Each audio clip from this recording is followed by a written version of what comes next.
Good morning. Lisa gave a great introduction to our subject, U.S. tort costs. Today we're privileged to have two people with us who are experts in this area. Paul Hinton, who is the principal with Brattle Company, Brattle Group, who conducted the National Tort Cost Survey, and Stephen Wagaspak, who lives that dream every day as president and CEO of the Louisiana Association of Business and Industry. I'm Connie Lewis-Lensing, Senior Vice President at FedEx in the legal department, and I'm going to be interviewing them about this subject. Understanding tort costs is important because they impact costs across our economy and ultimately affect jobs and innovation. The civil justice community has not had a national tort cost estimate or study with which to work since 2011. And that's why the Institute for Legal Reform has partnered with Paul and his group to conduct this study. It should serve as a very valuable resource to all of us. Paul, what did your economic analysis conclude? Right, so we saw the big number on the chart earlier. $429 billion is our estimate of costs and compensation of the tort system.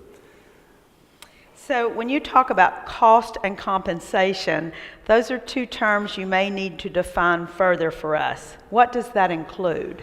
Right, yes, absolutely. First of all, it's the awards and settlements in both private litigation and enforcement cases. And it's the legal costs, both for the plaintiff side and the defense side. And the other piece is the cost of buying insurance in excess of the amount that's actually paid out in awards and legal costs. Okay. And what kind of data do you use to come up with all those numbers and your conclusion of $429 billion? Right, I know you in your introduction referred to it as a survey. It's not principally a survey, it's actually relying on principally on insurance data, both the premiums that are actually paid, the loss adjustment expenses that are actually paid, and the awards, which are the losses themselves, and also then at a state level the prices of insurance across a large number of lines that are specific to each individual state. So those are the principal sources of data. And I'm not sure I quite understand why insurance is a reliable measure. Can you expand on that? Right, well, it's a reliable measure because insurance companies, firstly, are setting premiums at a level that is they expect will cover the costs of paying out those losses and the loss adjustment expenses that cover the defense costs, and the forward-looking price of what it's going to cost to do that in the upcoming policy period. And because of competition in the insurance market, we know that those prices are going to be pushed towards the costs of paying out on those liabilities. Okay. But the other thing I wanted to point out is that although we're using all of this insurance data, it's a really important part of the study that we're not just looking at those exposures that are insured, but also the large fraction of the liability costs that go uninsured or self-insured, depending on your terminology. And one of the innovations of the study is the way in which we go about working out how much is outside of the formal insurance system. And so we do that by looking at what the underlying exposure is to liability using economic census data, and then pricing it using the insurance prices in each state. And I think maybe the most interesting thing to me about this study, and probably the most useful thing to all of us going forward, is that you were able to use this data to measure tort costs on a state-by-state basis. Is that right? Yeah, that's actually one of the really groundbreaking things, I think. Previously, when we had national tort cost estimates, they really were that, and national estimates. But as people who are knowledgeable about insurance and insurance regulation, a lot of the regulation happens at the state level. And we partnered with ISO Market Stance, who are an insurance industry information provider, and they provide a lot of analytics to the insurance industry on the size of their local markets and on trends in their markets. And they assemble the NAIC regulatory filings that record all of the insurance, actual premiums paid, the losses, and pricing. We have partnered with Market Stance to make use of those data, which is much, much more detailed than the data that has been used in the past. And so I think what we would all be interested in is what the spread is between the most expensive and the least expensive states when it comes to tort costs. Right. We're able to do that because we are actually, as I said, looking at the actual prices and costs in these different states. So they vary from about $2,000 per household all the way, and that would be in places like Maine or I think North Carolina. And New York, I think, has the most expensive cost in our study, which is around $6,000. So it's almost, close to three times. So obviously, what you have to bear in mind when you look at those raw numbers is there are a lot of factors that cause the liability costs to vary. So that encompasses both, the size of the economy and whether you have more risky exposures in your state, but it also obviously is influenced by what is the legal environment like in your state. And so that's all bundled up in the numbers. So in future research, we hope to really focus a little bit more attention on how you unbundle those things. So I know that there are at least a few people from California in the audience. It's probably a great relief to hear you say New York was the highest and not California, which many of us would have expected. Right. I think one of the things to bear in mind there, again, right, is when you express these numbers, when we compare, as you see in the heat map, right, we're comparing everything normalized to GDP. That's just one way to do this normalization. If you have a really, really big GDP per capita, it's going to make your tort costs look smaller per GDP. I see. So part of what you're picking up there is the fact that the GDP numbers are so strong for California. It's not so much that they have a great legal environment. Yes. So that's why I'm saying there's some opportunities for further research here to focus more on how do you unbundle those different elements. Okay, that helps, that explanation. So having state-based tort costs really brings this issue home. Stephen, what kind of impact might this information have on your work in Louisiana? Well, first of all, it sounds like the start of a bad joke. A professional executive, a respected economist, and a Cajun walk on a stage to kick something off. So I apologize in advance for being the punchline of this panel. But I would tell you that, a lot of times I think when we talk about tort reform, the enemy of any movement in this space is the legalese that encompasses this whole issue. Most people driving carpool this morning, going to work each and every day, don't care about these terms and don't quite understand them. They think a tort is a pastry, not necessarily an issue. And so studies like this are fantastic for folks like us on the ground level, trying to connect this issue with why it should make sense for someone who's just trying to understand why their cost of living goes up and they can't seem to get a handle on it. So this is fantastic. And so when I see this study about Louisiana that says over $4,000 for an annual cost, I get it, because I've been hearing it on the street for the last several years. I'll give you a couple anecdotal examples we have in Louisiana. Since 2013, insurance for dump trucks has quintupled. Since 2013, insurance for big trucks has tripled. Since 2013, insurance for school bus drivers has tripled in Louisiana. Since 2013, you've seen that same percentage go up for those in the agricultural field who are shipping their crops from the fields to the refiners. I hear this each and every day, and they're frustrated. They just want to know how and why, what are the problems. And when you talk to them from a policy perspective and you say, well, let's talk about jury trial threshold. Let's talk about collateral source. Let's talk about direct action. Their eyes gloss over, and they don't get it, and they don't want to get it, and it's hard to connect that dot.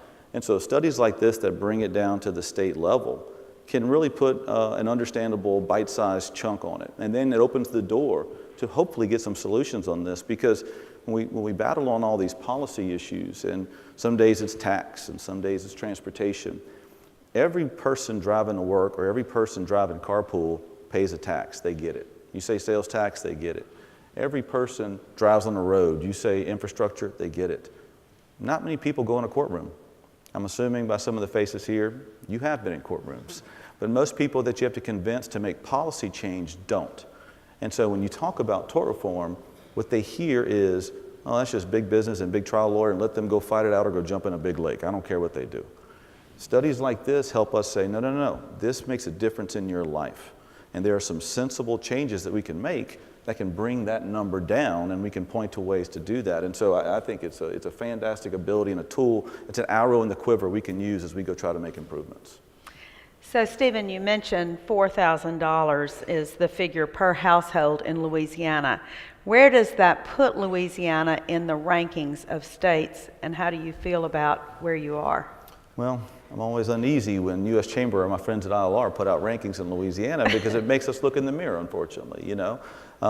Last year with the Tort Climate Index that came out, we were 50th in the country. It's not something we're proud of, but it's something we have to understand. And so I appreciate them putting that information out there. And we try to educate folks back home on why that means we have to move some of these reforms. We have the second highest insurance rates in the country. Us in Michigan battle that out, and anyone from Detroit, I want to thank you, because it's largely because of you why we're not number one in this area. But so we're always battling out for the most uncompetitive insurance rates. And so when I see the study, you know, we're pretty much towards the high end on that from a GDP perspective or a household index, where we're not quite at the top. If you look at that heat index map, if it's still up, we're pretty darn red on that map. I think you probably, not to rub it in here, but are in the top 10 states. Thanks as for a pointing that out. I percentage. appreciate Yes, that. certainly. I think that though gives you a particular perspective on how important this is for your state. It is. And I would say for years, you know, we've seen this trend. Again, I mentioned 2013 earlier, because since that time, we've tried to make improvements on this issue. And, you know, for Louisiana, we have the highest jury trial threshold in the country. Many in this room may understand what that is. Most people don't. Mm-hmm. Collateral source, direct action, two big issues in Louisiana. As we would push that, it was very easy for our opponents in the trial bar and others to just gloss it over as some wonky fight, and it was hard to connect. Last year was the first year we tried a different approach. And we looked at our laws, and there's a law in Louisiana that says you cannot tell a jury whether someone was wearing a seatbelt or not. And so for the first time, we said we want to lift the seatbelt gag order. Why should there be a gag order when it comes to seatbelt use? And that's the first time it resonated. That's the first time our grassroots feedback and the emails we got, it connected with people who don't do this for a professional living, but for the first time, people in that state got it. Mm-hmm. And so I would say studies like this allow us to talk more about that and put this in very human terms for people to understand why these reforms are necessary. So these numbers and what it shows for Louisiana are important for businesses, but also for individuals and families. Well, I think that's one and the same. I think too often we fall in the trap that we say, well, business is this and individual and families are this. I mean, most businesses I know in Louisiana, they're a family, they're an individual, they pay local taxes, they do everything else that every other individual does. Most businesses I know in Louisiana, a growing trend to be filed as an S Corp, and so many of them are filing their taxes through the personal income tax code. So on paper and in effect, they're an individual, they're a person. I think we fall in the trap sometimes of our opponents who try to label business as some, third party living on a hill somewhere. No, those are direct parties living in communities all across Louisiana, and they're the first people to step up after a storm, are the first people to step up in a time of need or donate to charity. And we kind of, we cede that ground. That's a separate entity. And so, yes, it puts a human element on it, but I would argue that that's an approach we need to be grabbing more holistically, telling the story of business in a very individual way, because there are individuals who run and work in these entities. And of course, you mentioned insurance rates and how high they are in Louisiana, and this would explain a good bit of that. And I'm sure you can use that with both businesses and with individuals. Yeah, on the individual side, if you look at the top 5 cities or metro areas that have the highest insurance rates in the country, unfortunately, we have 2 cities on that list, Baton Rouge and New Orleans. It's not because we have, I think, any unsafer drivers than anywhere else, but it's an obvious reason. It's because of the billboards and the aggressive marketing you see, and there's this real push there. If anything happens, you call a lawyer first and then see if you're okay second. And that's a big issue because of the cost there. And those are real costs that people see. And on the other side of the lawsuit climate, we have a very aggressive trial bar when it comes to energy and manufacturing lawsuits. And this is a trend we're seeing across the country, whether it's in public nuisance suits in California or coastal lawsuits in Louisiana. And so the success in the lawsuit culture in the auto accident phase, I think it's like 40% in your study, that's just wetting the whistle. Everyone should understand, you may be sitting there saying, I don't deal with auto insurance, that's not my issue. Wait till the next panel talks about other issues.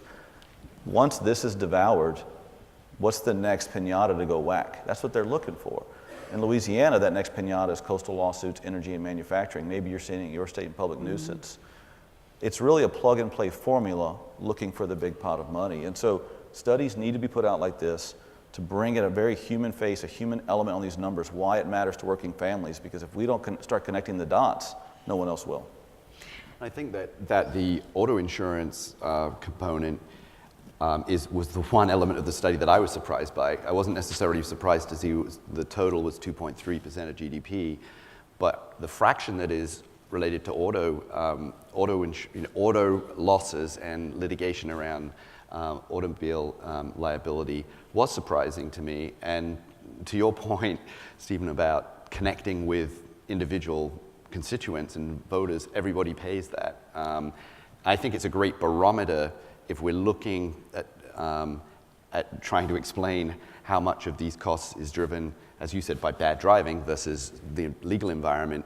It actually has more relevance to the other part of the pie because it helps and enable you to explain that. Absolutely. Look, we have, of the commercial truckers in Louisiana, what I hear from them are there's 2 entities now writing insurance over there. And one of those 2 is starting to say, you know what, don't get used to us, we might be leaving here. And so we have commercial truckers looking at Arkansas and Texas and Mississippi trying to figure out if they can get coverage there and move some of their operations there.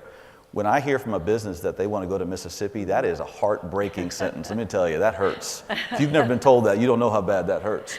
But the other example I would give, and this is something I've said before when I go talk to local groups about these issues. So a couple of years ago, I was coaching my son's baseball team, and I got in a pretty bad car wreck. It totaled the car. And, followed the regular order, went to the doctor, got checked out, called my insurance company, got coverage, et cetera. Well, several of the dads on the team were trial lawyers.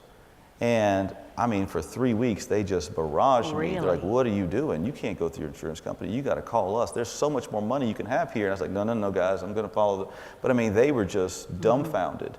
And I mean, I think that's what happens a lot. And all of a sudden, there's so much money to be had in this space. And there's marketing everywhere, and there's billboards at every stop. And you can't watch a ball game without every commercial just promising cash for just a fender bender. It becomes ingrained in the culture. And so we've got to pull that thread back and unwind it, and I think these numbers help us do it. So, and that's that brings us to a good practical question for both of you, really. ILR, of course, will use this study, and I think ILR does a fabulous job of getting the information out on a national basis. But on a state level, Stephen, are there other associations, or are there associations in all the states that represent business and industry as yours does? And what other groups will be using this to get the message out, or should be using it? Well, I can tell you from our friend, from our perspective, agriculture is a big piece in Louisiana. And as they move those shipments, they're starting to be more concerned about these rates, and they're very concerned about it. So we hear from them a lot. The oil and gas industry in Louisiana, the manufacturers in Louisiana. Our bread and butter, we're a manufacturing state. And many of the companies and the great jobs we have are a product of that. They're getting more and more concerned, not just with the auto insurance rate, but also some of these national trends. I mentioned public nuisance suits earlier. They're worried about that starting here and on coastal lawsuits there. And so any of the larger industries, their awareness is up. And they're just looking for a way to tell their story that resonates with lawmakers and with constituents. And that's why I think the auto insurance issue is so important. It's one issue that can be an example of why this is a problem. And it's one that resonates behind the executive counsel's office or the general counsel's office. It gets to people and raises a constituent awareness that we're going to absolutely have to tap into if we really want to make improvement on this. Any other groups, Paul, that you think would be able to use this to great advantage? Well, I mean, I hope that the tort reform community will be able to use it on a forward-going basis, because in the great opportunity to sort of use the states as the opportunity for experimentation in terms of trying different things, because we now have these cost and compensation estimates at the state level that's driven from the bottom up, and they're based on forward-looking pricing of insurance and liability costs based on what insurance companies think it's going to cost in the next year. It means that you're going to have quite a sensitive measurement metric to see whether changes that are happening at the state level are making a difference. Initially, you'll see it to see it through the expectations of the insurance companies, whether they think it's going to make a difference, and then over time, you'll be able to see it showing up in the losses. But you'll be able to see it on a forward-looking basis as well immediately. And so if we are able to update this study on a regular basis, you'll be able to get a lot of information at the state level to track how things are going. And I always think about $429 billion. We shouldn't just care how big that number is, but we should be worried about whether or not the tort system is actually doing what it should do, and whether we're getting the efficiency we should. Exactly. And that's another thing we studied. And can I that make was one point on that. sure. Sorry. When it comes to the insurance rate issue, I think it's also important to specify one thing we're seeing in Louisiana. The insurance companies and the insurance agents are the ones almost asking us the loudest for help.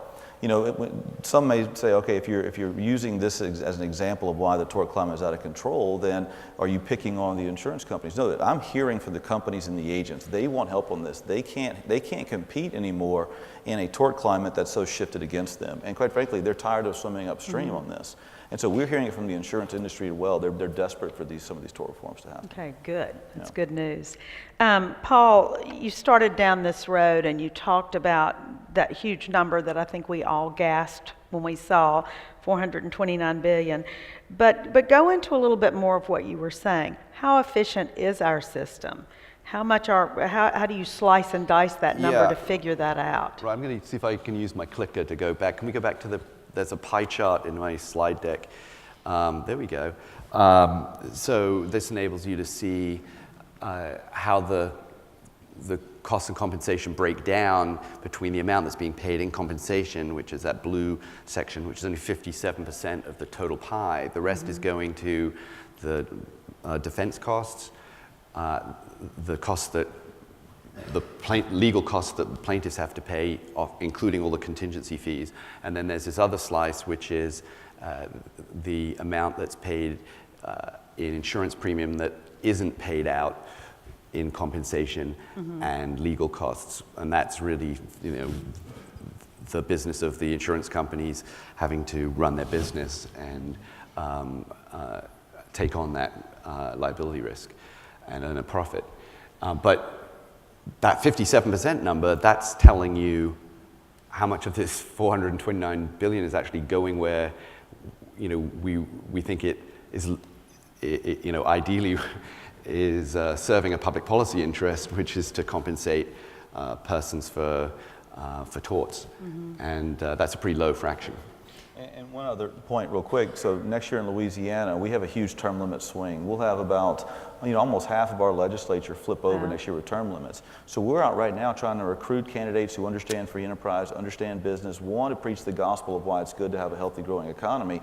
And when it comes to tort issues, it's just hard for them to deliver if they're not an attorney. This puts it in plain English to where they can go out and say, hey, I'm going to go in, I'm going to be someone who supports tort reform, and here's why you should care, because you're tired of paying those rates. And with any state that has term limits, then you are going to have years in which you have huge turnover and you must re-educate Absolutely. all over again. Absolutely. So we only have a few more seconds. Do either of you have any closing words, anything I haven't asked you that you particularly want to say about the survey? Or not? No, I mean, I think you've done a tremendous job. As I said, I really hope that that these results and these data, which are, as I said, there's very detailed metrics underneath, can actually be valuable for other research going forward and is helpful at the state level. Yeah, I would say thank you to ILR and for the team putting the study together. It's very well done. And thank you to Paul and to Stephen. Thank you for your expertise in this matter.